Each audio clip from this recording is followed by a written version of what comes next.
So yun nga po mga kalingap, mga kababayan, nandito tayo sa bahay ng Tres Maria. First time ko po nakapunta rito, no? At yun nga po si Kuya, no? Ayun na. Ito pong Tres Maria na to ay mapapanood po natin sa mga vlogs ni Kalingap Rab. No? Yan. So antabayanan niyo po ang mga karugtong sa magiging kaganapan sa pagpunta dito sa Tres Maria, no?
Naghahabolan ng camera dito at may hawak kasi ito ay papunta ng Tres Maria.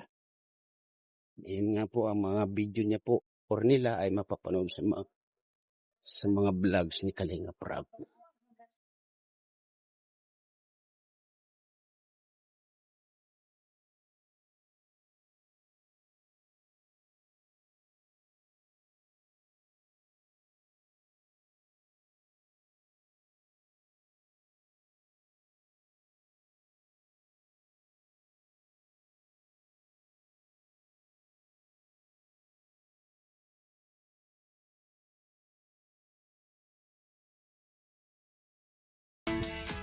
So ano pala ang bahay ng Tres Maria, no?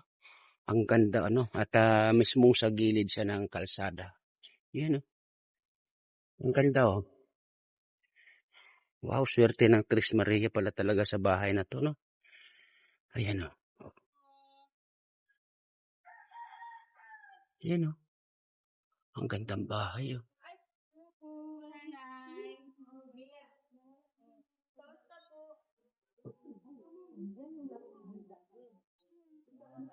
Gandang bahay.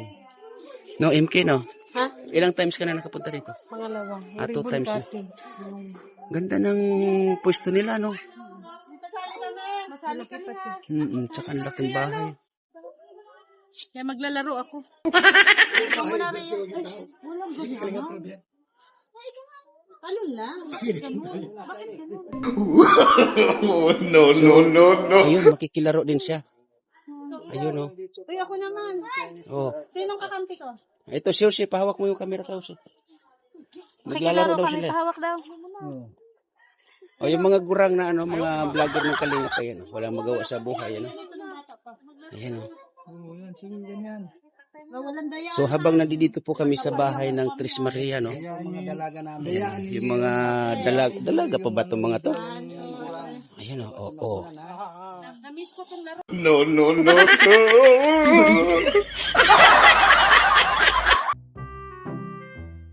Ria Olarte.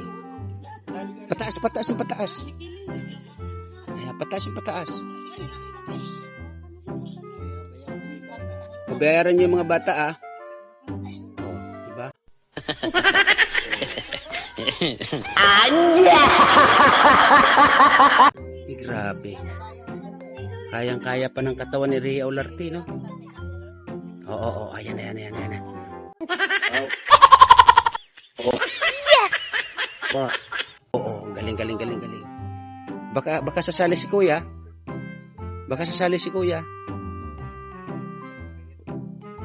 So, ayun na.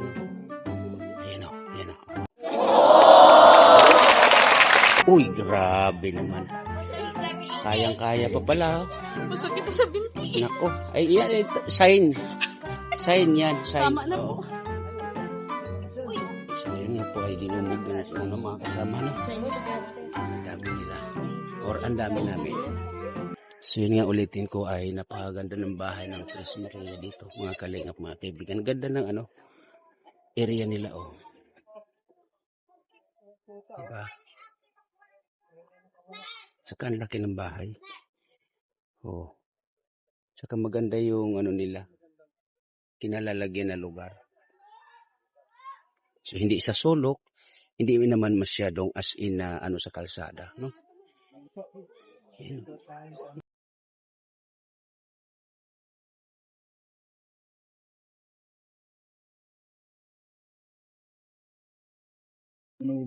Anong pangalan mo, ate?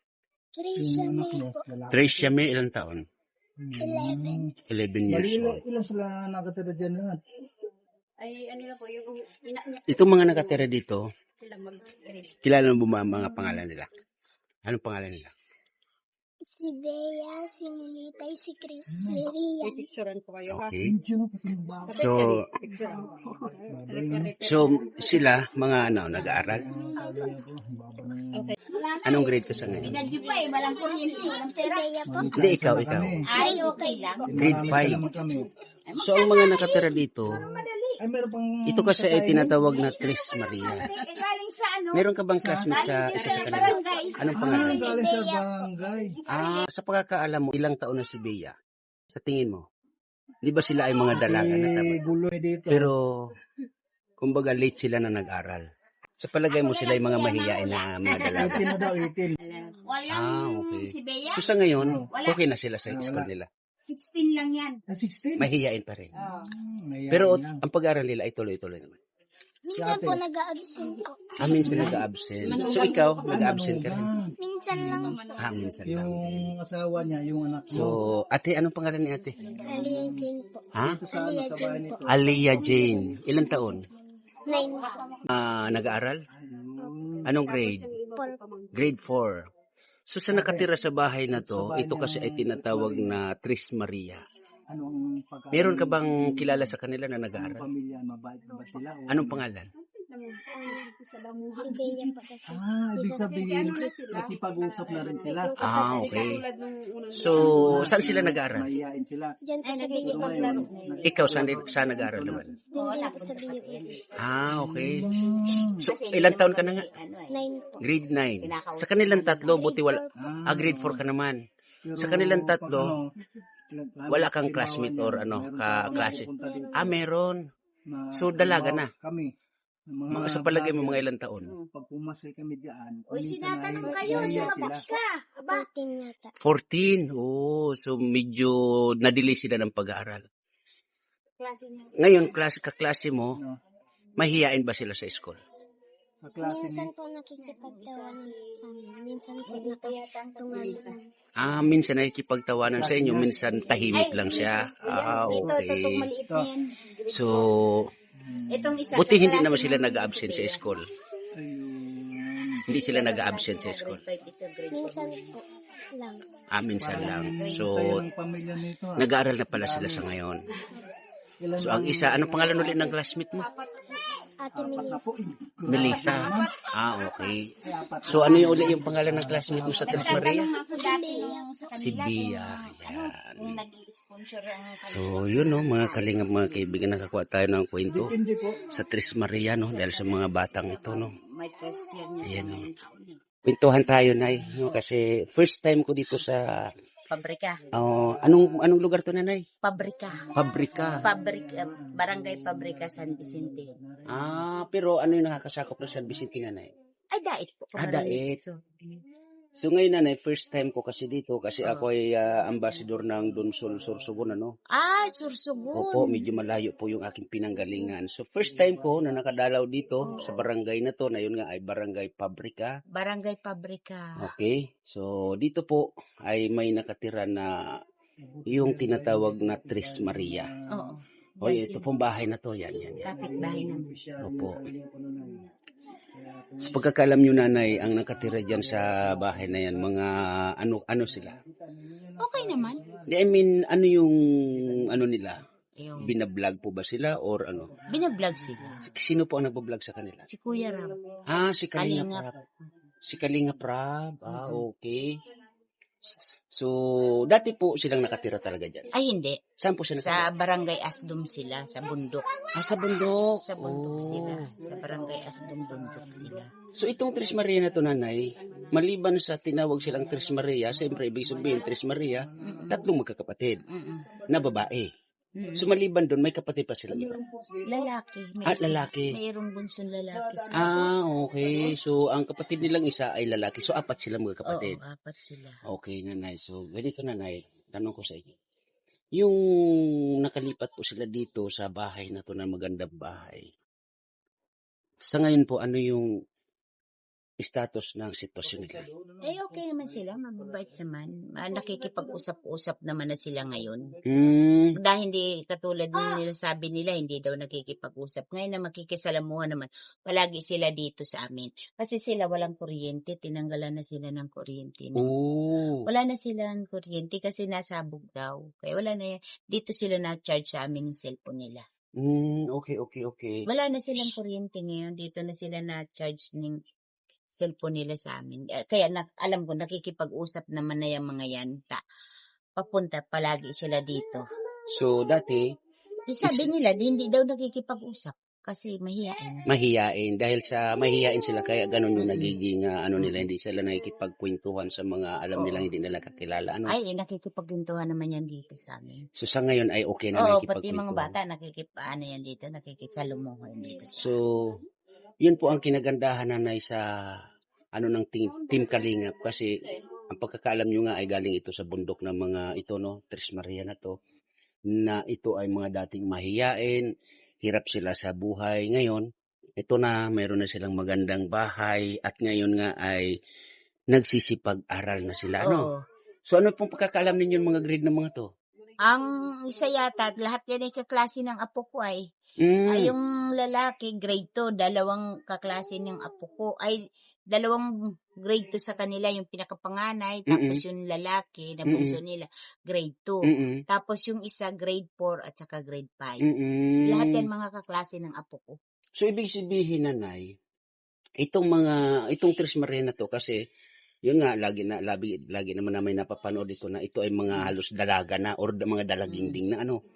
Late silang pumasok. Ayun. Na parang late sila. At saka yung isa, yung panganay mukhang kumbaga sa ay parang late din ang isip ng panganay. Ayun. 17 na yata yung panganay dyan. 17 na yata.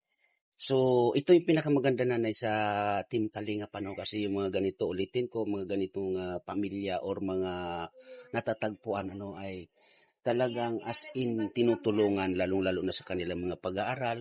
Kasi nga itong Tres Maria na to ay talaga naman, nung natagpuan ito ni Kalinga Prab, sa bundok nga ay talagang kakaiba yung pamumuhay Asdom, nila. pero kasakop din ng bayan din ng San Vicente. Yung Okay. nila. So, Yan lang yung sa kabilang So as in talagang malayo pala sila sa bundok. kabihasnan kumbaga or sa bayan, no? So maraming salamat. Ano po pangalan ni nanay? Edna. So, maraming salamat po Ate Edna sa pagbahagi ng kwento sa nakatira dito, no? Tinatawag po mga kalingap mga kababayan na yung Tres Maria. So yun nga po, no, mga kalingap mga kababayan, pasisi na po kayo, no, kung mapapanood ninyo ang kwento, kunting kwento ng mga kapitbahay ng Tres Maria, no? Kasi po ay binigyan kami ng authorization ni Kuya Bal Santos Matubang na pwede po kami mag-vlog dito, pero wala po yung tao. Sa mga kapitbahay nila ay pwede po kami makapagkwentuhan at magtanong kung ano ang status nila rito, no? So yun po, napanood ninyo at napakinggan ninyo sa mga kabataan at lalo-lalo na po doon kay Lola na ang mga batang ito ay nagsisipag-aral na Kaya ito po ang ginagawa ng Team Kalingap sa pangunguna ni Kuya Bal Santos Motobang, Kalingap Rab, na talaga naman ang pagtulong ay lagi pong nandiyan dyan, Ayan, dito po tayo sa bandang likuran ng bahay ng Tres Maria, mga Kalingap, mga kaibigan. So, yun nga po, kukuha tayo ng konting info sa mga kadalagitahan dito, kung ano ba talaga ang status ng mga kabataan ito na ating Tres Maria, So, ate, anong pangalan ni ate? Erika po. Erika. Ilan taon si ate? 13. 13 years old, nag-aaral. Opo. Anong grade? 8 po. Grade 8. So, saan ka nag-aaral? Diyan po sa Pabrika High School. Sa Pabrika High School. Okay. So, matagal ka na dito at dito kayo pinanganak? Dito po pinanganak. Okay. So, yun nga. Yung nasa likuran mo na yan na bahay, yan. Ang nakatira dyan ay kilala mo? Opo. Ano mga pangalan nila? Si Chris po, ni Bea, Melissa, tapos yung lalaki po, Rian. Okay. So, 4 silang magkakapatid. Isang lalaki. Okay. So, 3 babae. So, ito kasi ay tinawag na Tres Maria. So, alam mo yan? Okay. So, matagal na silang nakatira dyan. Matagal-tagal na rin po. So, ang pagkakala mo dati, saan sila nakatira? Diyan po sa Asdom. Saan yung banda? Sa Ano yung bukid or bundok or ano? Bukid. Sa bukid. So, dati sila ay mayaman, mahirap, ano ba? Mahirap lang. Mahirap lang sila. So, yun nga, Erika, ito ay kukwento ko sa inyo ng konti. Ito ay natulungan ng Team Kalingap sa pangunguna ni Kalingap Rab. So, alam mo yan? Ayun. So, sa ngayon, ano yung nakikita mo sa Tres Maria na to na status nila rito? Nakikipagkaibigan ba to or sadyang tahimik pa rin sila?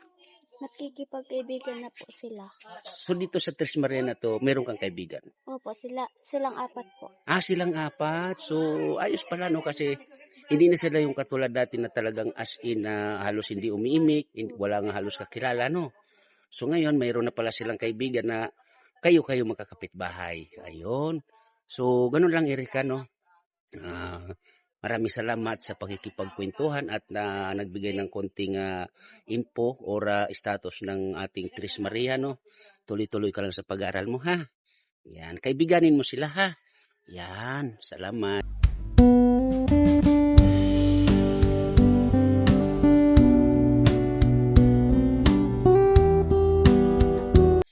Dami namin dito. So, parang uulan na naman. So, yun po mga Kalingap, mga kababayan. Maraming salamat po sa mga nakapanood dito sa kwento ng Tres Maria, na yun nga, mga kapitbahay niya or nila ay nakakuha tayo ng konting information, Kaya maraming salamat and God bless po. Bye-bye. Ingat po tayo para po.